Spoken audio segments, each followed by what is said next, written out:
All right. I think I'm live.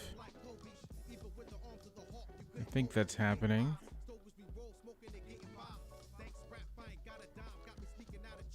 Let's see.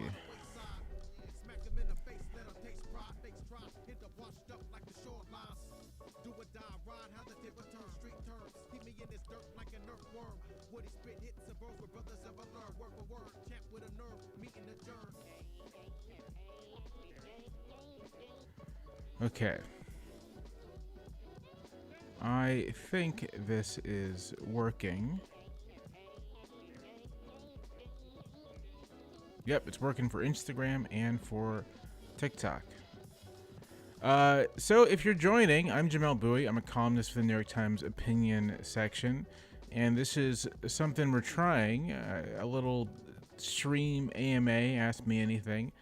I'm here to take your questions about stuff happening in the world, about my own work, about whatever you want to ask. And assuming the question is within reason, I want to really emphasize that. Assuming the question is within reason, I'm going to try to answer it. I'm going to try to answer your question. And if it's not within reason, I'll just ignore it. That's pretty much how it's gonna go. So, and the questions can be, like I said, they don't have to be strictly about. They don't have to be strictly about political stuff, you know. Like, I do other things. You guys do other things. So, whatever you want to ask me, you can ask me. For example, here at the Instagram, someone's asking where do I find my menswear, and that is I find it at a bunch of places. I secondhand stores. I'm a big fan of J Press, and I get stuff from Spire McKay and Proper Cloth. Yeah, lots of places. This tie is actually new from J Press, but the jacket is secondhand from J Crew.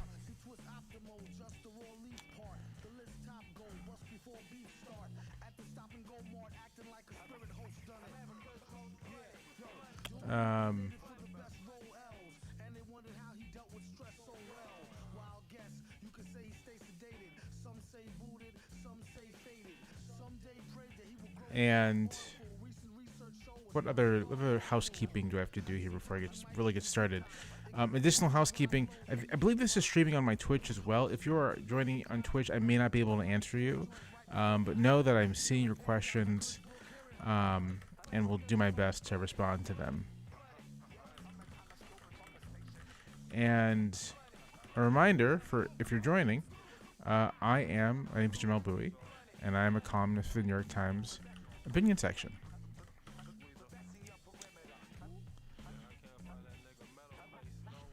So, let me type up something real quick, and then I'll start answering your questions.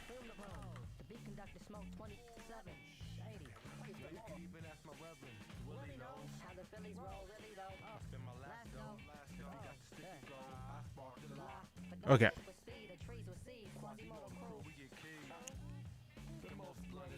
Okay, let's see. I'm on the TikTok page seeing what questions are here.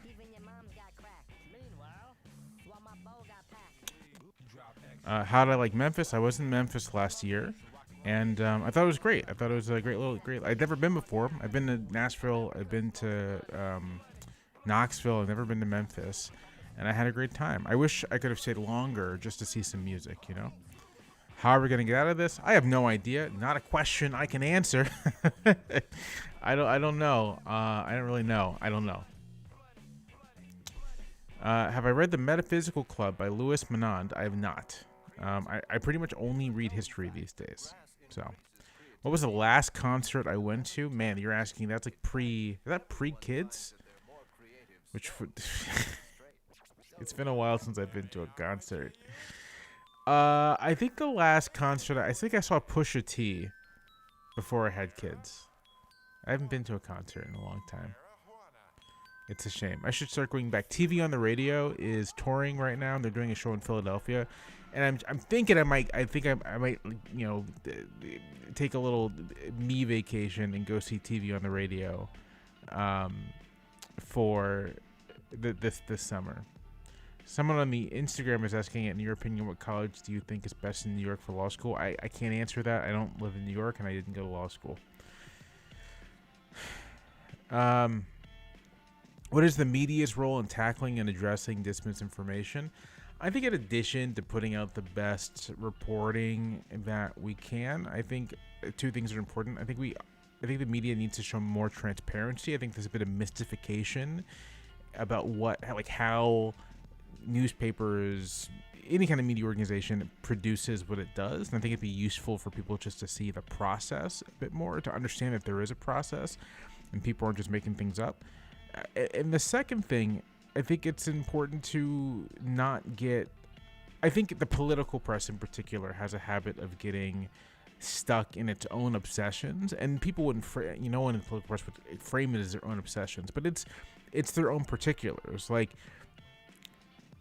I think the press, we often like to believe as if we're just observers, as if, we're like the Enterprise hanging in low orbit and we're just looking down at the planet's surface and we're kind of like maintaining the prime directive. But of course, observation is itself an intervention, and even observation, the kinds of questions you ask, the kind of things you pursue, shapes the overall environment. And I think it's important to be aware of that. And I think the awareness of that is actually important in combating misinformation and disinformation.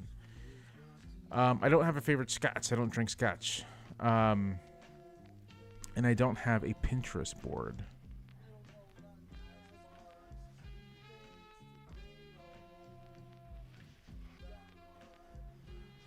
I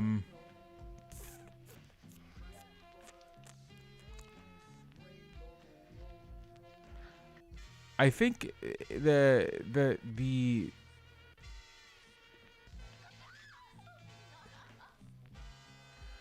let's see.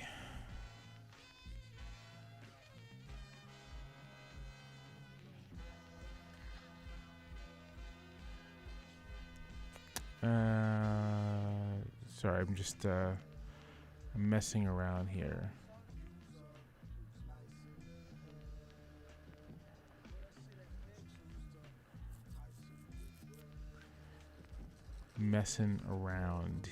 Let's see. Yes, someone says, wait, you work for the New York Times. I do work for the New York Times. I have for about 6 years now.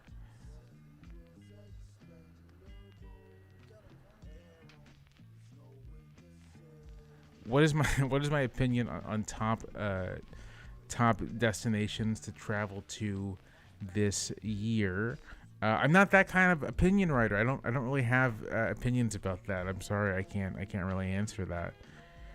How long do you think it could take to rebuild the systems Trump has dismantled? This is an interesting question, because part of what's happening, and there's the Trump end of this and there's the Supreme Court end of this, is that between Trump and Doge kind of destroying the federal administrative state, and the Supreme Court embracing this, I should say, ahistorical notion that the president's executive power is inclusive of basically a power to fire anyone at will without regard with the standards Congress has set forth. What that means is that it's actually like the things that are critical for a stable and effective civil service, which is stability and some measure of independence, like, are no longer there. And so what would it take to rebuild? I mean, it would take a commitment, like a serious commitment to both pushing back on the courts, pushing back on these precedents, and then enticing new civil servants with competitive pay and competitive benefits. Like we're probably past the time now of getting a lot of bang for our buck when it comes to federal civil servants, which is the irony, right? The irony of these cuts to the administrative state is that it's gonna make it more accountable and make it more affordable.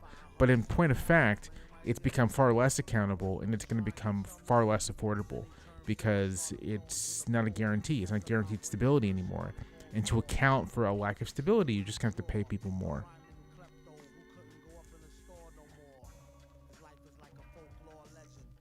Can I answer why Trump hasn't been impeached or why he can't be? Well, he can be impeached. He hasn't been impeached in part because Democrats don't control the House and Republicans are uninterested in impeaching him because they support him. But I also think that there's this kind of sense of futility when it comes to sort of trying to impose, political sanctions on Trump. People just think that nothing matters with regards to him. So I think there's a real sense that, why bother? That's not my feeling. My feeling is try as much as possible to inflict political cost on him. But people with the power to decide, at the very least, I think feel differently. How long does it take me to write a piece on average? I usually start brainstorming late in the, because I publish on Wednesday, so I usually start brainstorming, in the back half of the week, some idle writing on Saturday and Sunday, and then actually serious writing on Monday and Tuesday. So it's 2 full work days, I'd say. What do I specialize in? American politics, U.S. history, constitutional law. Those are the big things. Am I abundance pilled? This is a reference. Abundance pilled. This is a reference to my colleague Ezra Klein's book. I am. So okay. I live in a college town, and since I've lived in this college town for about 8 years now, I've been pretty engaged in local zoning politics, local zoning concerns. And in my experience, as someone engaged in, rezoning arguments, housing arguments, in my experience, existing homeowners do exert a huge amount of power when it comes to blocking the construction of new housing. And not just new market rate housing, but anything that could be subsidized or public as well. And so to the extent that I'm abundance pilled, I do think first that there is a housing crisis, that this housing crisis is a function of a lack of housing supply, and that the culprits for this housing crisis cannot simply be reduced to bad landlords and corporate owners of single family homes, which on the main, big investors own a couple percentage points worth of single family home stock. On the main, the reason why the housing crisis is so pervasive across the country, and especially in growing metro areas, is because of local zoning regulations and the fact that they empower people who have a direct interest in blocking the construction of housing. That's what seems to fit the data. That's what seems to fit the history. And that's what fits my experience. That's what I've directly witnessed. I've directly witnessed homeowners and, city council members who speak for homeowners kill, private market rate housing, for younger people, smaller apartments that they could afford. I've watched them kill subsidized housing. I've watched them, protect parking lots from new construction. I've watched this stuff happen again and again and again. So I think that is true.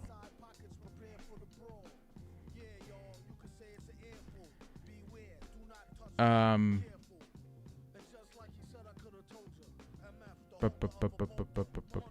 I don't have any thoughts on the New York City mayoral primary. I don't live in New York. This is an important thing. I don't live in New York City. I've never lived in New York City. I have spent, every month or two, I spent a couple of days in New York, but I've never lived there, and so I don't have many New York opinions. I just happen to work for a New York-based newspaper. What do I do for fun outside of social? I mean, this photography. I hang out with my kids a lot. I hang out with my kids all the time. My kids and my wife. I'm a family. I'm like a homebody. I cook a lot. I bake a lot. I hang out with my kids.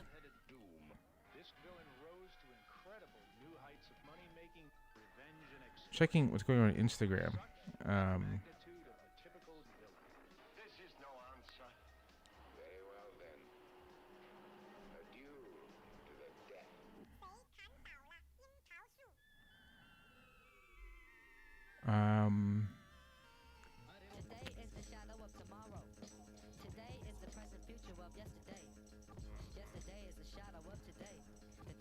Journalism and journalists are so discredited. I don't think that's true.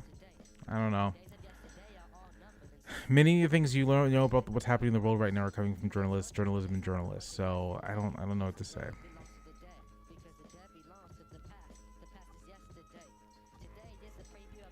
Would I ever go back on the Doughboys podcast? I was on last month, in fact. What's my opinion on patriarchy? I think it's bad.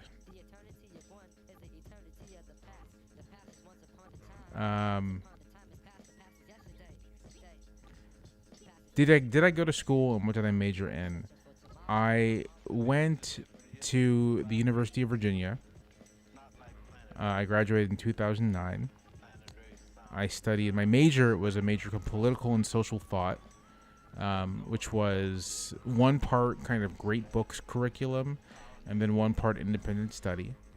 And then my other major was in government, which is sort of the UVA's kind of political science, political theory major. And then I think I completed enough credits for a major in religious studies. And so those were the three things that I spent time with at UVA.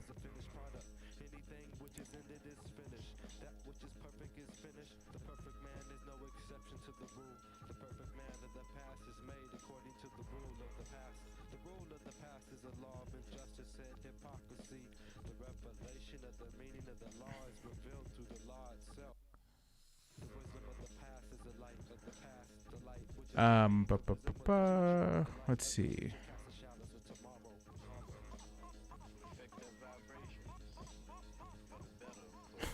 So a reminder for people just joining, I'm a columnist for the New York Times. I'm answering this question, what do I even do with the New York Times? I'm a columnist. I'm an opinion columnist. I cover politics and history.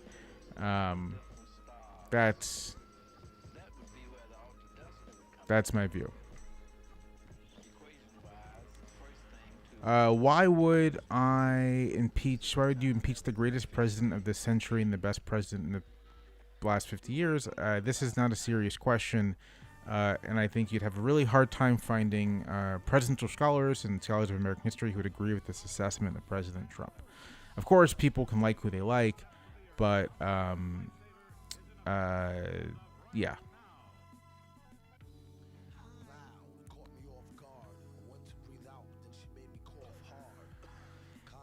Opinion on the two-party system, would having a stronger third or fourth party help create unity in the United States? No, and I'm of the view that the United States doesn't need unity, and it's really never ever had unity. What the United States needs is a political system that can accommodate its high levels of polarization, its high levels of partisanship, and can break apart the coalition somewhat, such that you don't get a situation where an entire party feels compelled to support, say, an authoritarian, because that seems to be the only viable way to win office.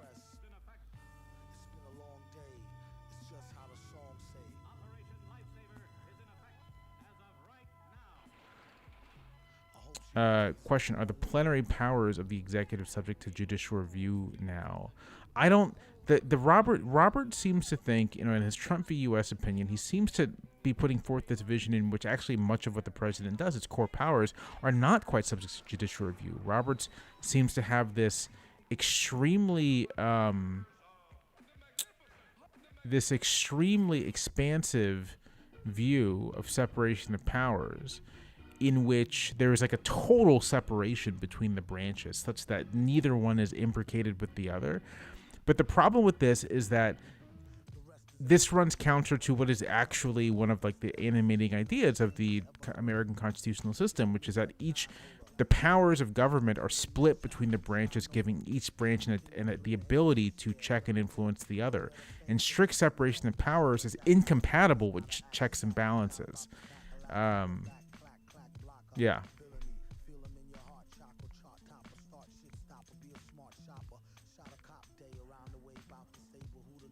I don't think we can properly respond to the Trump era without amending the Constitution. And people have been asking me about the Harvard stuff. I think you should understand the Harvard stuff is just an outright assault on higher education, on the ability of Americans to get an education that isn't simple indoctrination, right? That isn't one that is based on allegiance to a set of predetermined ideologies. For the past 10 or 15 years, there has been this this, I would call it panic about speech on campuses. And, you know, there are things I can't necessarily say on stream, so I'll just leave it at that. And my frustration with this panic about free speech on campuses and how this is like the great academic crisis is that it was happening alongside Republican lawmakers in states across the country going after their state university systems, attacking them, attacking professors, attacking academic freedom. And this has been happening for a decade in Wisconsin, North Carolina, in Texas and Missouri, like around the country. And people like me have been pointing it out that, you know, maybe you think that, you know, 19-year-olds shouting down speakers is a problem of national concern. Okay, whatever. But maybe pay attention to politicians using the power of the state to suppress views and ideas that they don't like. But among the people who do set the discourse about higher education, there's been basic indifference to this. But look, you know, surprise, surprise, things that are happening in the states bubbled up to the federal level, and it's happening at the federal level now as well, which is totally predictable if you just listen to what Trump and his allies were saying, if you just paid attention to these developing trends. And I think it is unfortunate that many people, when they think of threats to free inquiry, threats to free speech, I think it's very unfortunate that they're thought to go to like 22-year-olds and not people who, again, have the power of the state behind them.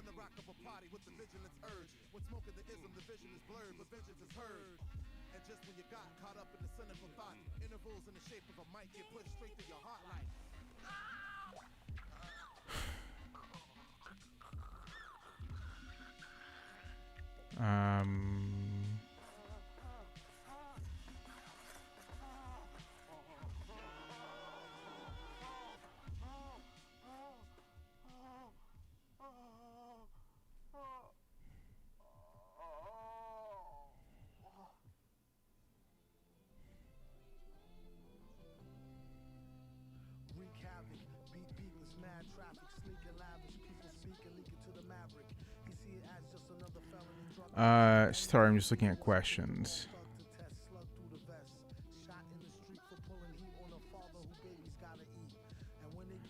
I think it's funny that so many of you are asking me questions about what my colleague Ezra Klein thinks.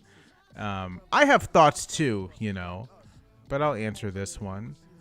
Ezra has very, very low confidence in schools to prepare his kids for the future. Good take. I don't know. I'm married to a teacher. I'm married to an elementary school teacher. I and my son attends a public elementary school, and I have nothing, not just respect for teachers and the work that they do, but I am consistently amazed by the kind of work they do, the ways that they are helping and preparing their students for both their worlds, their students' worlds as children, but also for the future as well. So, I don't know. I'm a public school kid. I went to public schools my whole life. I intend for my kids to attend public schools, and I think that the people who work at these institutions, by and large, are doing everything they can, the best they can, to prepare those kids. So, I don't know. I don't know what you want to hear from me here. I'm a believer in public education.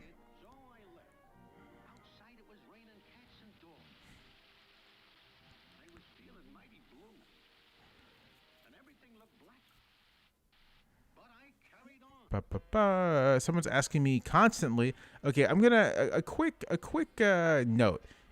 I am seeing the things that you are asking, right?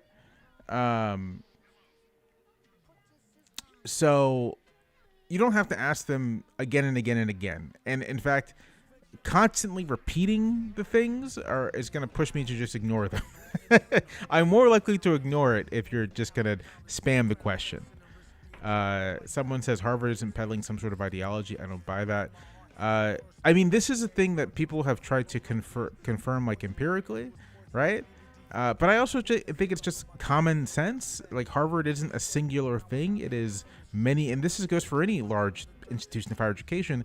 It is many, many, many, many people who study many different things, who have many different perspectives, and the vast, vast majority of them are actually just committed to doing good work, whether that's teaching or researching or what have you.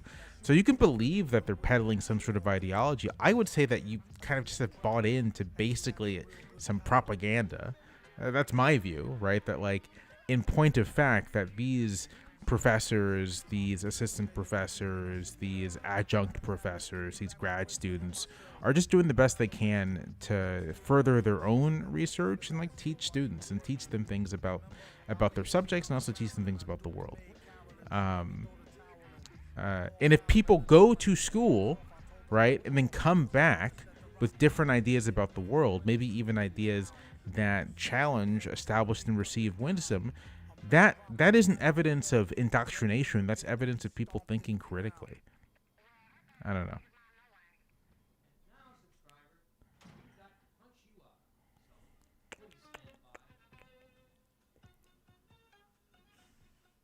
Who would I think? Someone asked me who would I think has been the best president in the U.S. The thing about best and worst president questions is that you have to like stipulate a few things. Among them, right, that like the president of the United States is the president of a large, often in its orientation, kind of like a growing imperial power, and they're all going to do bad things. And so I feel like you have to think about your criteria. And for me, the criteria is, given the specific challenges faced by that president, were they able to lead the country through those challenges, and were they able to preserve American democracy? And by that measure, I would say like Lincoln is like the greatest president. He's also one of the most interesting people who've ever been president, and certainly maybe the single best writer to have ever been president. He's very compelling. That's my view.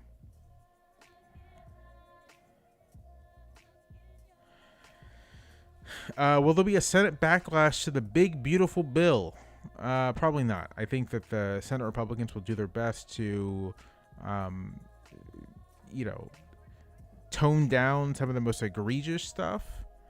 But I think it'll pass. I think it'll pass in the, mostly in the form that it's in. Hold on, just say something to my editors real quick.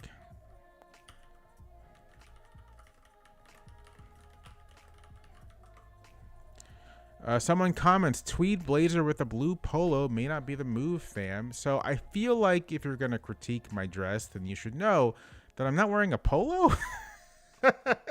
This is an Oxford shirt. It's not a polo.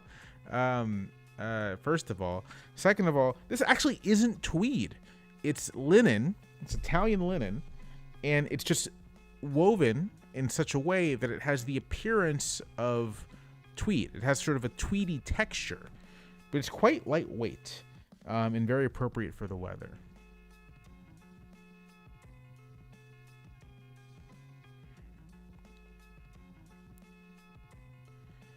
Someone asked me, why did I choose to go to UVA? It's because I am a Virginian. I grew up here, and UVA, in addition to being a great school, also gave me a full tuition scholarship. So, I was going to go. Do I like the films of Wong Kar-wai? I do. I actually have a 4K edition of In the Mood for Love on my shelf. Great movie. Sexiest movie ever. People should see it. If you want to watch an adult romance, you watch In the Mood for Love.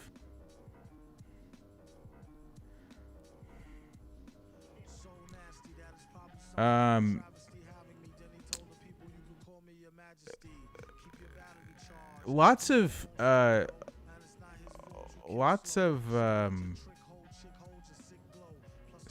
wild questions. Lots of wild questions. Someone's spamming a question. And the answer to the question they're spamming is no.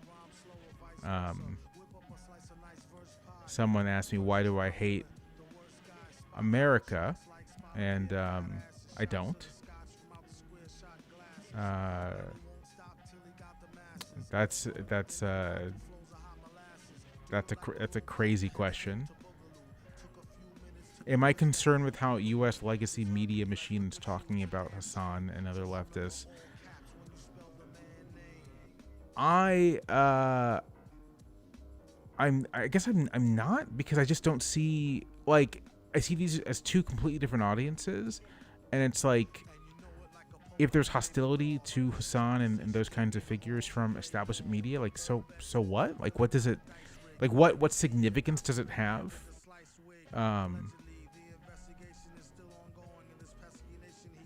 Yeah.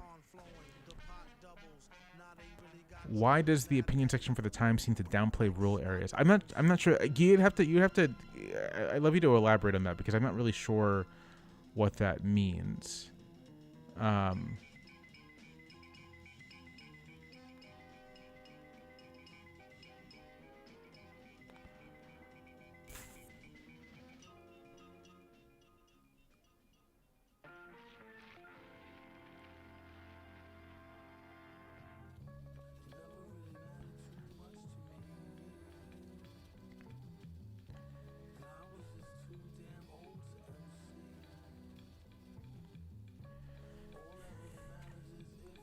Sorry, just going through the questions here. Looks like it's going to be a great day today to get some fresh air like a stray on a straightaway. Hey, you got a light? Nah, a Bud Light. Early in the morning, face crud from like a mud fight. Looky here, it's just the way the cookie tear. Prepare to get hurt and mangled like Kurt Angle. Rookie year. What am I reading? Right now I'm reading a book on the political thought of Frederick Douglass. Are you pondering what I'm pondering? Yes, but why would the darn thing be wandering? She's like a foundling, barely worth fondling. My posse's on Broadway like Mama, I want to sing. Mad plays the bass like the race card. Villain on the case to break shards and leave a... Do I like Sufjan Stevens? Yes, I do, actually.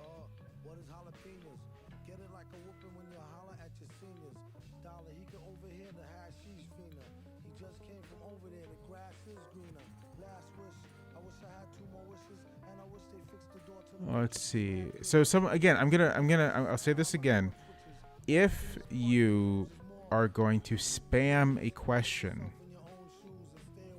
I am going to ignore it, because I think that's actually kind of, it's like, it's annoying, right? Like, I see the question.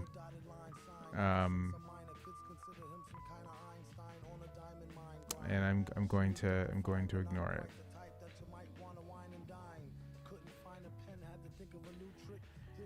Someone says we need a moderator for this chat. I think we do.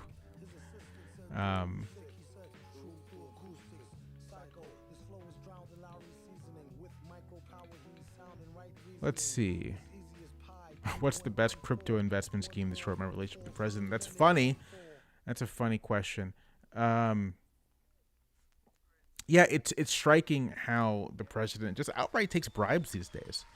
I don't know if I can call them bribes. Outright takes money from foreign actors, from whomever, and it's just sort of like it's not a big deal. Even though the Constitution speaks explicitly about basically ways to prevent people from being corrupt, and that corruption was one of the preoccupations of the framers. Like, they really thought it was a serious problem, wrote about it constantly. But we seem to just be indifferent to the fact that the president is using his position to make bank, to cash in. And we're kind of indifferent to the extent to which many lawmakers, political figures, politicians use their positions to cash in. And I think it's really contributed to distrust and anger with the federal government. With the government, ironically, an anger that has empowered Trump, who then in turn uses the position to enrich himself under the guise that everyone's doing it. Which everyone isn't doing it. I think this is important to say. But this appearance and reality of corruption is just very corrosive.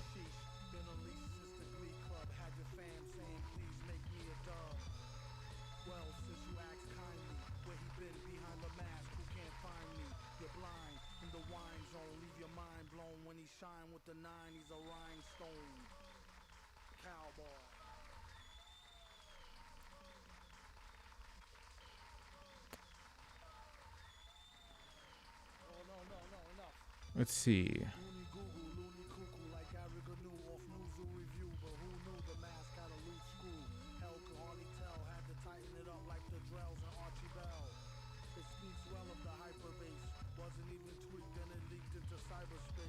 Let's see.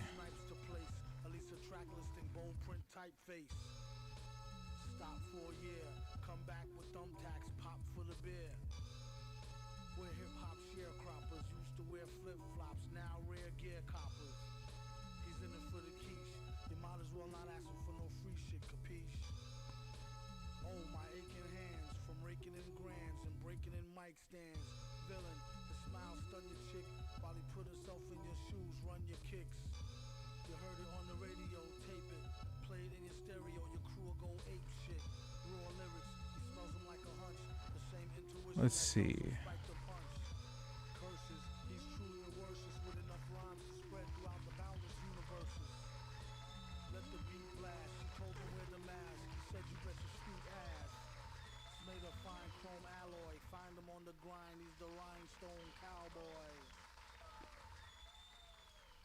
Sometimes they were comedic or relentlessly horrifying. They were the foes of society, whether fighting the Okay, here's a good question. Since SCOTUS blocked states from enforcing the 14th Amendment, who would enforce the 22nd? So what SCOTUS did was say that states couldn't unilaterally enforce Section 3 of the 14th Amendment, which sort of blocks insurrectionists from running for office, specifically the office of president. Now, I think that's the wrong way to read that amendment, read that section, which put forth a qualification that is just standing. But it does raise the question, okay, if that's what the jurisprudence is for Section 3 of the 14th Amendment, then how is the 22nd Amendment enforced? Because it's a qualification, right? It isn't you either meet it or you don't. And it would be up to, presumably, right, like a political party to say, well, no, you've already served 2 terms, you can't run. But if a political party says, sure, why not? We're going to give you the nomination, then who is to enforce this? This is a good question. It's a good question. I don't have an answer for it. Because the 22nd Amendment is quite clear. But I think this gets to something important, right? That if someone isn't willing to enforce the Constitution, right? Like, to put force to paper, then it ultimately is just paper. Yeah,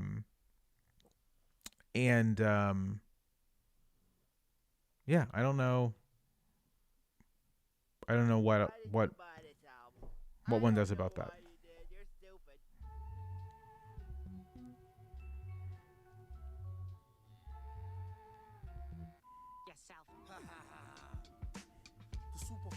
Jokes than Bazooka Joe, a mix between Superfly Snooker and the Super Hole. True MC like El Chupa Libre. Digest a group and sell the poop on eBay. Danger with the vest screaming, shoot the DJ. Doom clicking over, 2 chickens 3-way. 4 in the 5, a cork on the freeway. Villain find a way to make them pay whatever we say. State your intentions. I really love your tape, but I hate your inventions. Very well. What you want, a brownie? He took off the mask and whispered, put me where you found me. He kept his paper digits in a chunk. Once joined a rap click, midgets into crunk. Let's see. Did a solo on the oboe. Could have sold $1 million, then the villain went for Dolo. And cited creative differences. Basically, they hated. He left no jaded witnesses. How do I feel about Andor and the age of revolution being commodified back to us through media? I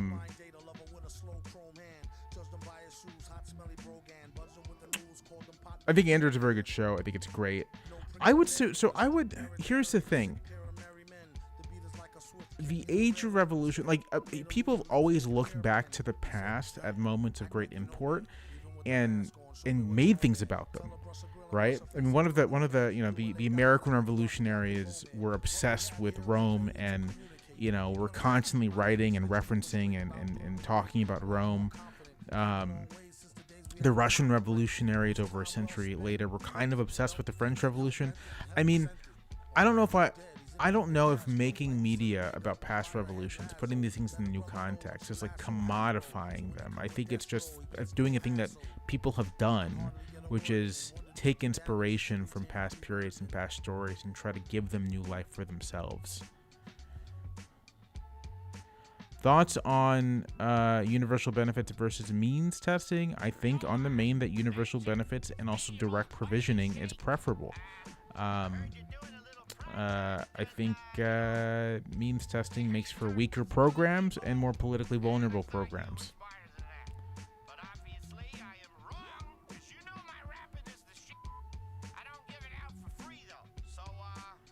Let's see.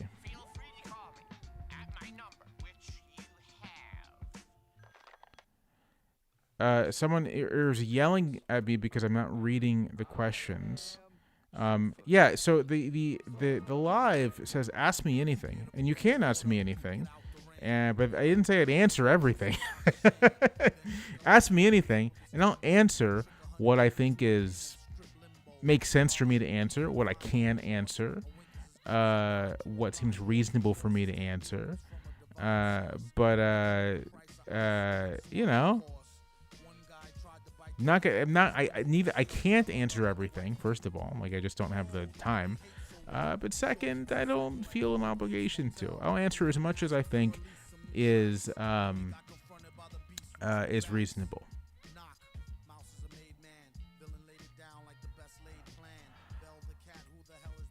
I think someone's asking about will the New York Times allow a discussion on Israel. I think Times Opinion, just from myself as a reader, I think Times Opinion has published quite a few things, something quite critical of the Israeli government. So, I don't know. That's just my observation. Like, my colleague, people have asked a lot about Ezra. My colleague Ezra had several excellent interviews, many quite critical of the Israeli response. My colleague Tom Friedman has been quite critical of the Israeli response. I myself have shared a lot of stuff from Times Opinion about the famine in Gaza, about the horrific violence being done to children in Gaza. So, I don't know. I don't know what to say. That's stuff I've seen at the New York Times. You may not have seen it.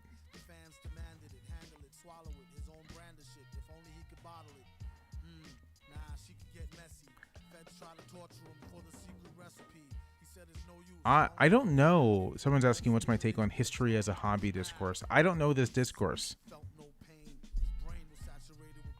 I'm not plugged into all discourse happening at all times.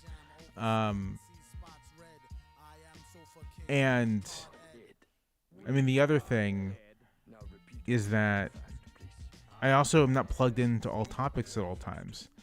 I very much am a believer in people should develop some expertise and focus on their expertise. So some of the things people are asking me, I'm not going to answer because I don't know enough, and I'm not one for just idle speculation.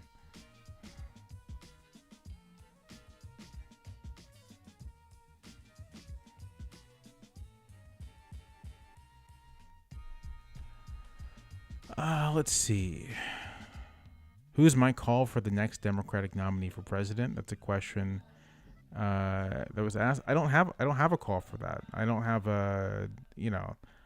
I'm not engaged in that business. You'll notice, right, that if you read my stuff, I don't really write very much about what the Democrats ought to do or what they should do or who they should nominate. I don't know. I've never won an election. My own record for just like guessing election outcomes is like fine. It's not great. It's not bad. And I just decided a long time ago that I'm going to get out of that business. So who should the next Democratic nominee for president be? I don't know. I have my own views and preferences about what I'd like to see, the kinds of attitudes and orientations I prefer. And whenever there is, the contest bubbles up again, I'll make some decisions then. But it's very much we'll see what happens.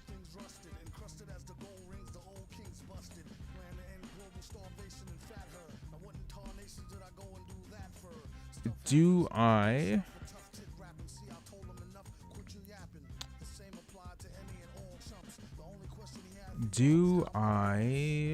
but what's the question? Will I ever stop being columnist and do this type of content media full time? No, because I'm primarily a writer. Like, how I think is through writing. And I don't know, like I can't, like how I synthesize the world is through writing, and this other stuff is just sort of, it's fun to do, but it's, I don't think of myself as primarily like a streamer or video guy.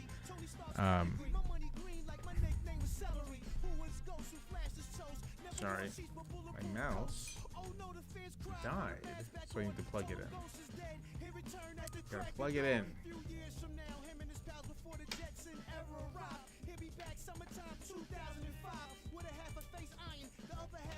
Not technically a mouse, a trackpad.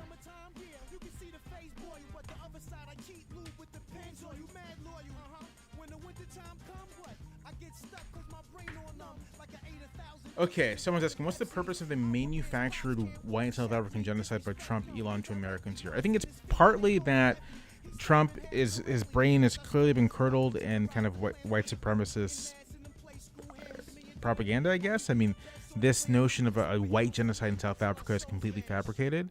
If anything, it maybe plays into the sort of, great replacement fear, right? Like, if you don't keep out migrants, brown migrants specifically, then they're going to white genocide you. But I think it's more just sort of the president cannot distinguish fantasy and reality.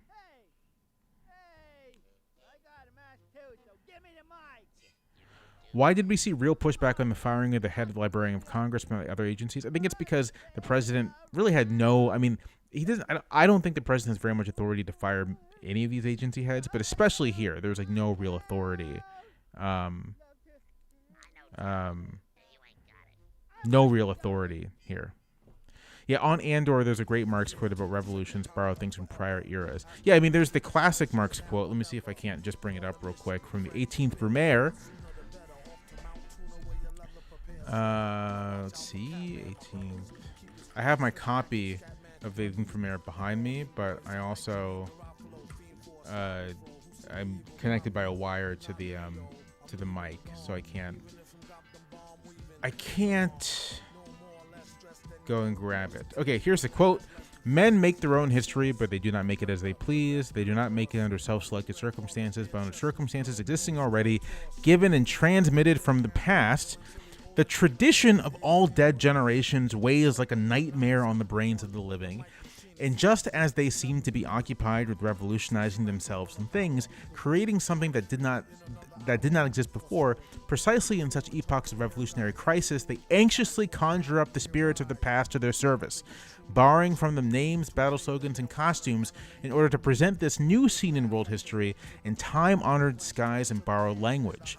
Thus, Luther put on the mask of the Apostle Paul. The revolution of 1789 to 1814 draped itself alternatively in the guise of the Roman Republic and the Roman Empire, and the revolution of 1848 knew nothing better to do than to parody, now 1789, now the revolutionary tradition of 1793 to 95. In like manner, the beginner who has learned a new language always translates it back to his mother tongue, but he assimilates the spirit of the new language and expresses himself freely in it only when he moves in it without reciting the old, when he forgets his native tongue. So that's Marx, and I think that observation is true.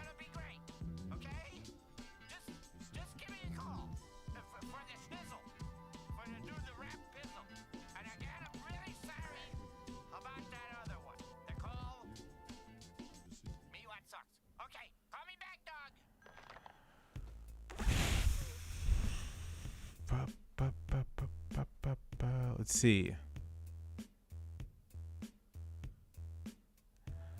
When you research a topic, do you use academic books or can you access academic journal databases? I use academic books. I live down the street from UVA, so I can utilize the UVA library.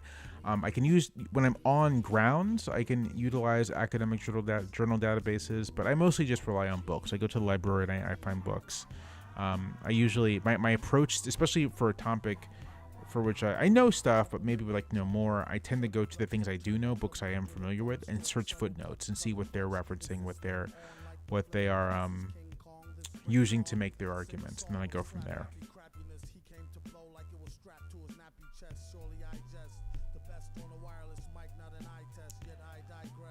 For people just joining, I'm Jamelle Bouie, and I am a New York Times columnist, and I'm just answering. I'm taking your questions. I'm answering all that seem reasonable.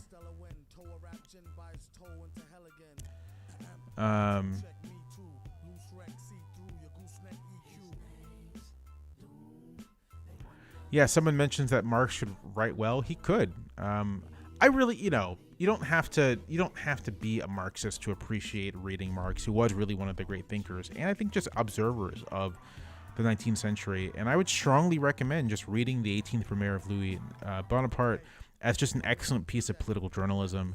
And I would recommend reading his correspondence from the U.S. Civil War, which again is excellent, just like political journalism. So.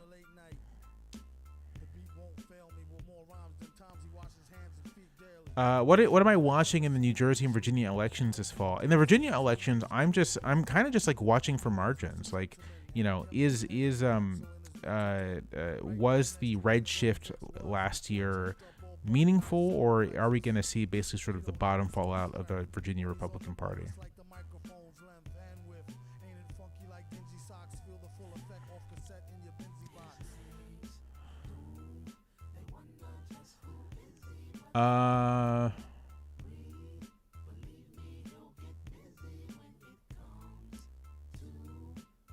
Let's see.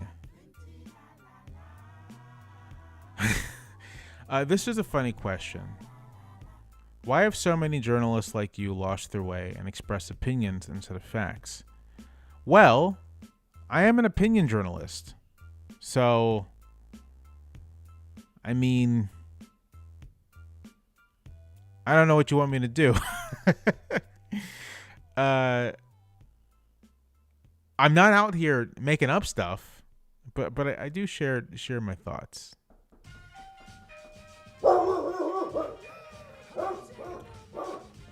Someone is knocking on my door, and my dog is losing his mind, or her mind rather. Hold on, let me go check that real quick.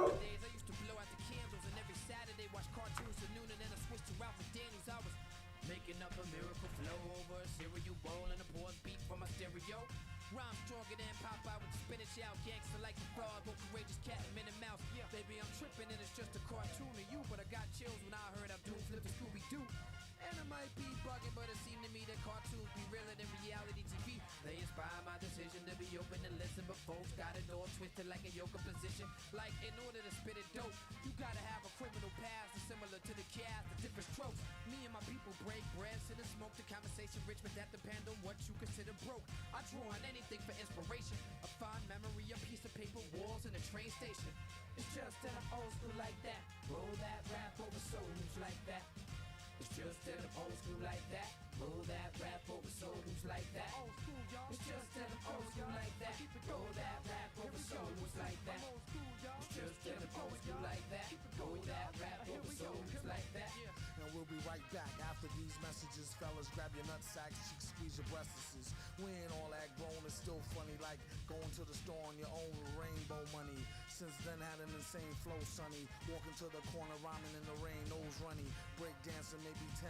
Bummy is when Sub Rock would run up handspring, Arabian summy.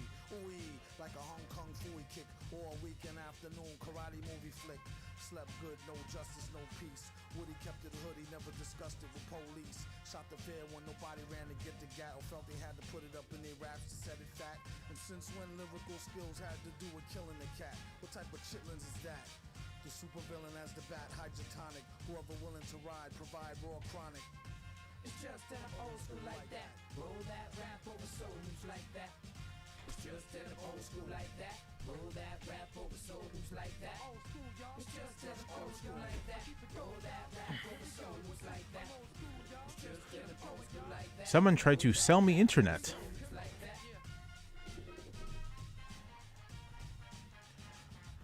Let's see. I'm gonna be doing this. How long have I been going? I'm going from almost an hour. I'm giving it 10 more minutes, and then we're gonna close this out.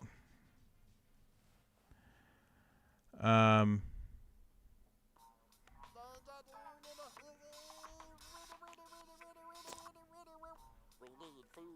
you doing there?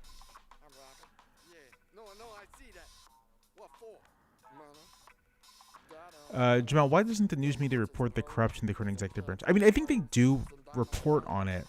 I feel like my critique would be, if you are a reader or a viewer, it may not necessarily become apparent to you that this is like extraordinary, right? Like the crypto dinner is extraordinary.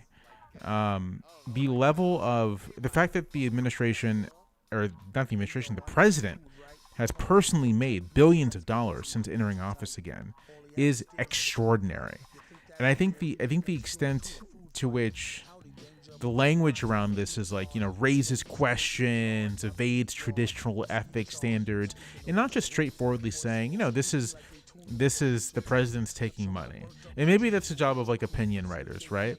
But I have this belief that to the extent that there's distrust of media and the press, I think it's in part because there's just sort of a hesitance about saying things forthrightly and clearly.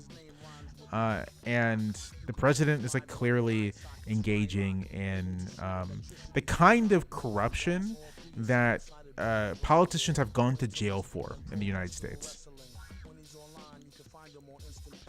I'll put it this way.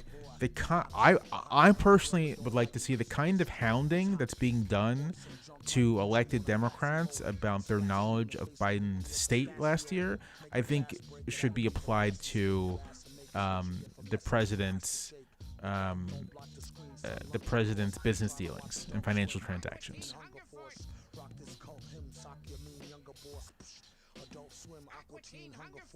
He often wondered, should he get the logo tatted to his woody? He could be number one in the hood, G. Easily.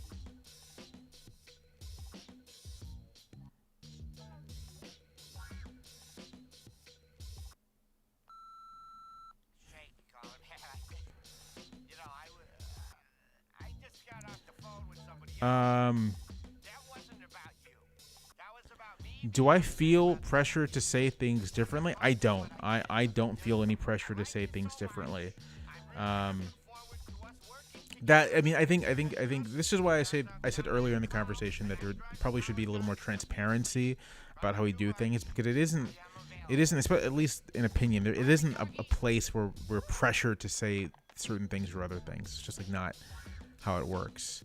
Here's a fun question: Brian Ferry or Brian Eno? Brian Ferry. Love me some Brian Ferry.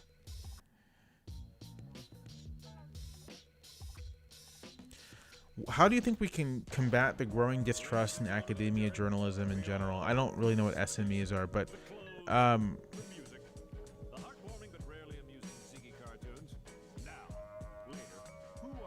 I think it's a combination of recognizing the extent to which these institutions have made errors and mistakes, but that like the mounting distrust, I'm not sure is about those mistakes. It's more about like an organized political campaign to discredit independent sources of information and analysis in our society, whether that comes from academics, whether that comes from just like books available at the library, or that comes to journalism. An organized effort to discredit it as unreliable and as fake.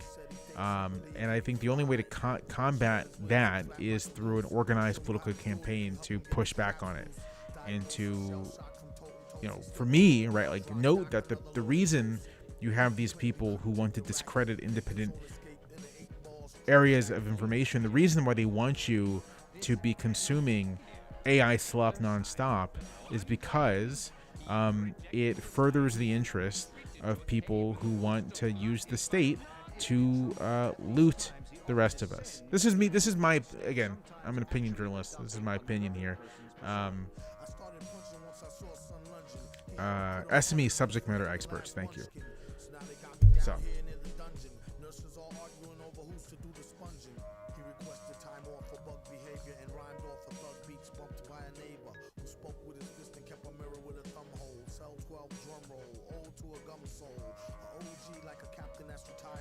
What is my take on the male loneliness epidemic?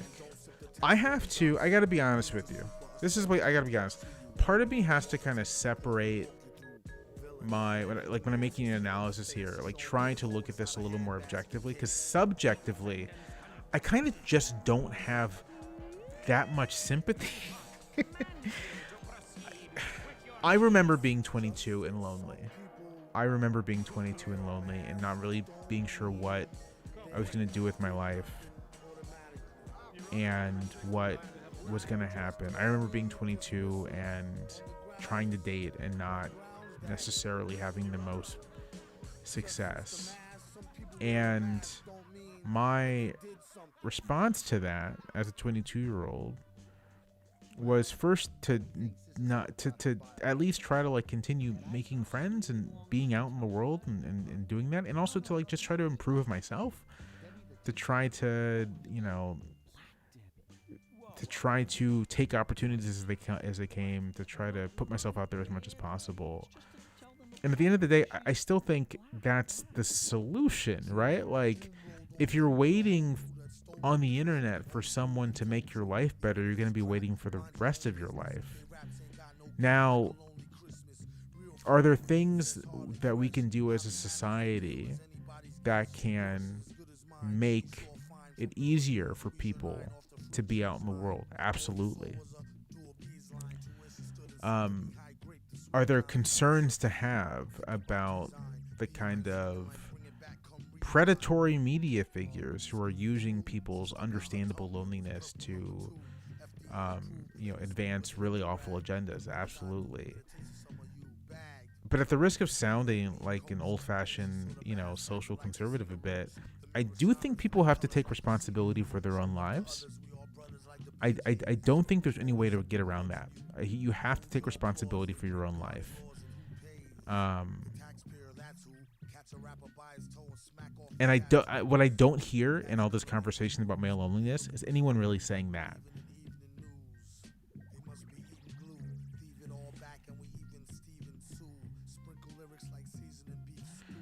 Do I know what dialectical materialism is? I literally just read an extended passage from some Marx. I know what dialectical materialism is.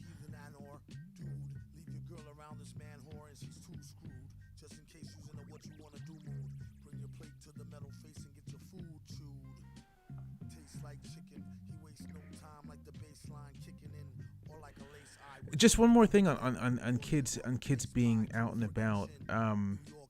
I think it's a problem, right? That when I was a teenager, I could go to the mall and I get dropped off. 14, 15, I get dropped off at the mall, and I could hang out with my friends, and we weren't harassed. Like, the fact that young people are just harassed in public spaces now by cops, by other adults, it's an issue. I think there's been a real sense in which the society has grown more intolerant of just young people being out and about and idling out and about. But that idling is really important. I spent so much idling in a Walmart parking lot when I was a teenager, and it did me good,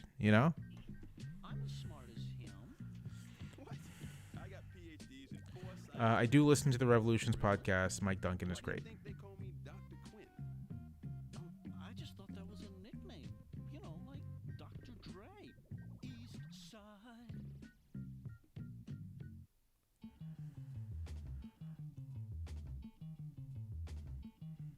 Yeah, I think it's a good observation. On male loneliness, can't help but observe female loneliness is seen as a joke, e.g. crazy cat lady. Yeah, and for all the discussion of male loneliness, women are lonely too, and there's not we're not talking about that in our society. I don't know. Again, I think there are structural things that have changed about our society that make it more difficult to find connection. I think women may have the advantage of just being socialized to value non-romantic relationships with each other.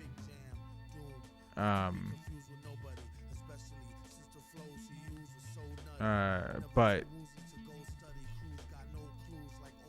I think we need to be working on socializing men to value non-romantic relationships with each other. I don't know. This is a funny question.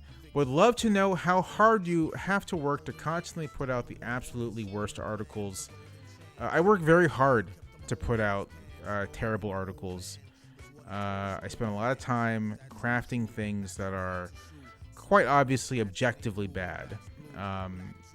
But thank you for reading my terrible work. I appreciate your commitment to my awful material. It's very funny. Yeah, all press is good press. That's right.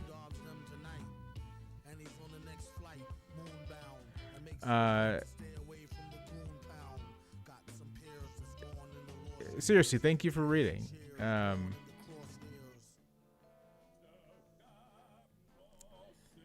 What was my first writing job? My first writing job was for the American Prospect magazine. That's how I got into journalism, and I got in. I mean, I basically not right out of college, but like after college, I kind of idled around for a year, the lonely year, and then I got a job at the Prospect. Thoughts on the David Hogg situation? I think it's. I don't know. I don't have any thoughts. I haven't thought much about it. Do I have any book recs in Virginia history? I think one of the best single books in Virginia history ever written is Alan Taylor's The Internal Enemy. You should read that.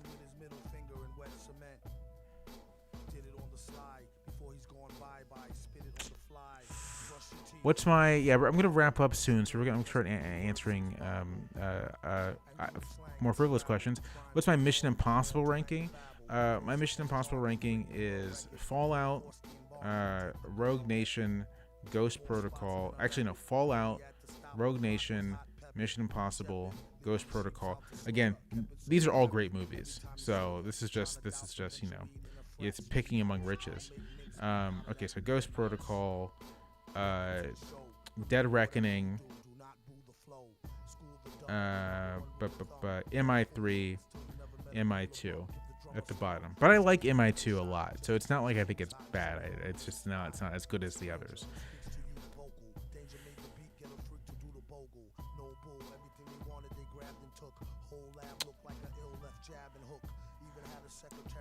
Thief or Heat? Thief, although Heat is excellent.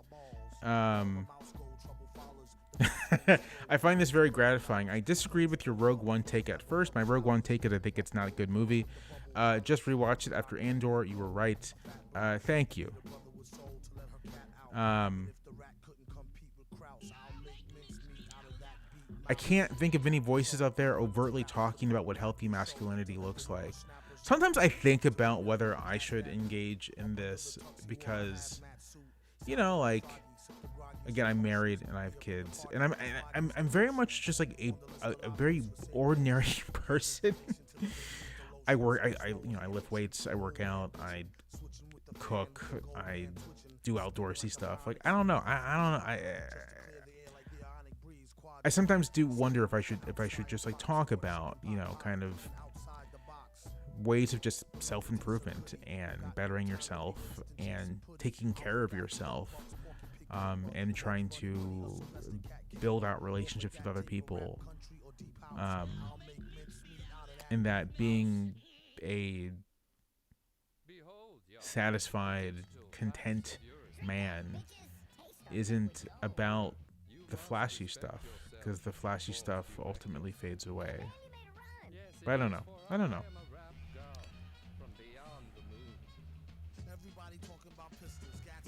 Do I ever do speeches and panels at universities or elsewhere? I do. Yes, I do.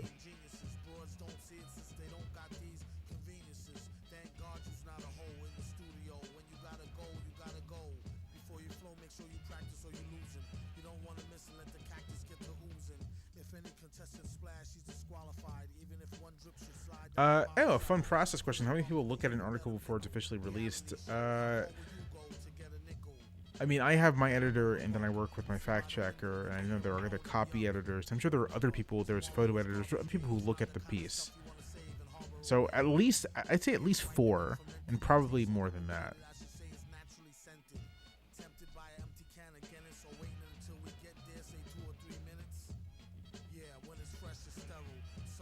Do you think there's a reason a lot of the culture wars focus on upper and upper middle class issues? Yes, because the people who write about the culture wars tend to be upper and upper middle class.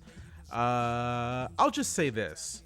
and this relates to sort of like obsession over what's happening in universities. Lots of obsession about what's happening at Harvard or Yale or Brown or whatever. Not very much interest in what's happening at like Ole Miss or what's happening at the New College of Florida or what's happening at, I don't know, name an institution that like someone who isn't like a elite is going to attend.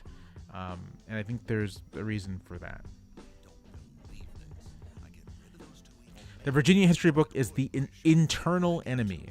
Just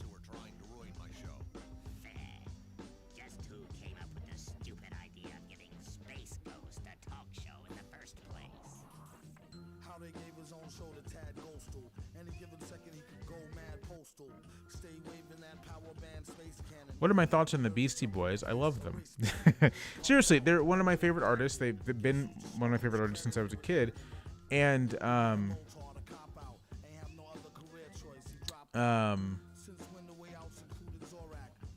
the Beastie Boys were the first time this might sound crazy to people. The Beastie Boys were the first time I like encountered like men who cared about feminism and really had an impact on me. So I love the Beastie Boys. If I ever got to meet either Mike D or Ad Rock, I'd lose my mind. R.I.P. MCA. Yeah, I love that documentary that came out a couple years ago about the Beastie Boys. Someone asked me what the first album I ever bought with my own money. It was Licensed to Ill, with money from a job I had being sort of like a junior camp counselor.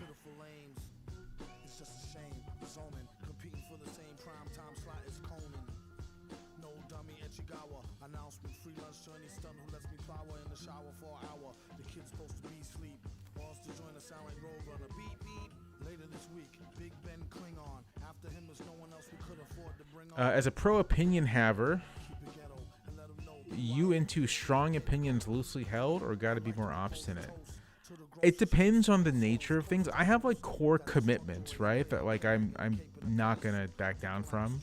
But a lot of other things, it's very kind of like I'm just thinking and I'm developing the ideas, and they're loosely held. They're subject to change. They're provisional.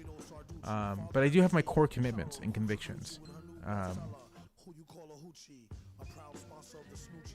Did I ever do competitive debate in high school or college? I did do competitive debate in high school, and I did sort of non-competitive debate in college.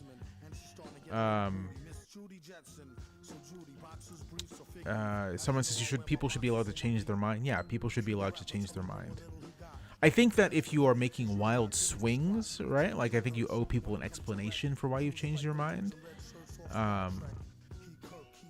But people should be allowed to change their minds.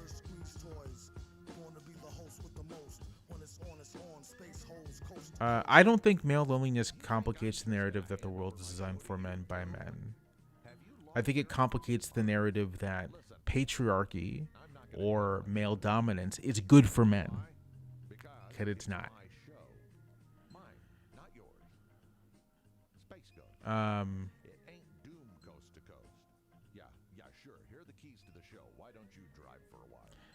Yeah, I don't live in New York, so I would never encounter the Beastie Boys in the West Village. And if I did, I'd like lose my mind. I once saw Shigeru Miyamoto at LAX and like couldn't function.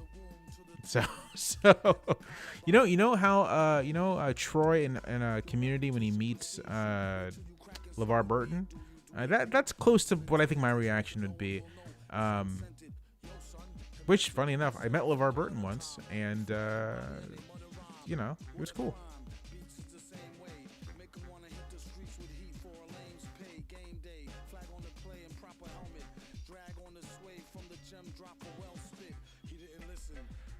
What music artists are the most important for introducing to your children? I am obsessed with getting my kids to listen to Stevie Wonder and the collected output of the Stax label. So that's me.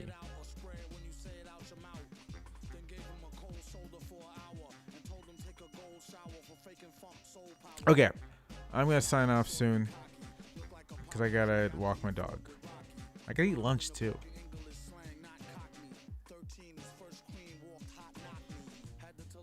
I'll let the song finish. If you've been curious about what we've been listening to, the first was Mad Villainy, which is MF Doom, R.I.P., and Mad Villain, and this is Danger Doom, the Adult Swim record from 20 years ago at this point, and this is MF Doom and Danger Mouse.